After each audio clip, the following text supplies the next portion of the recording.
اسرائیل کا جو فتنہ اٹھنے والا تھا اس کی سرکوبی کے لیے پاکستان وجود میں آیا ہے۔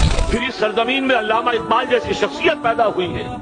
یہ ساری چیزیں جو ہے ادھر حقیقت اشارہ کر رہی ہے کہ یہ ملک مشیت ایزدی کے کسی طویل سلسلے کی ایک کڑی ہے، اور وہ سامنے آ گیا تھا کہ سن 47 میں یہ قائم ہوا ہے، اور پورے 9 مہینے بعد 14 اگست اور 13 مئی 14 اگست سن 47 اور 13 مئی سن 48 پورے 9 مہینے بعد اسرائیل عالم وجود میں آ گیا۔ اللہ تعالیٰ نے اس عالمی بیماری، اس کے لیے جو علاج ہے وہ پہلے پیدا کیا ہے، جیسے کہ حدیث میں آتا ہے ما انزل اللہ من دائن الا انزل لہ دوان۔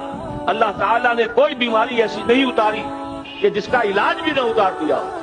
اسی طریقے سے اسرائیل کا جو فتنہ اٹھنے والا تھا اس کی سرکوبی کے لیے پاکستان وجود میں آیا ہے۔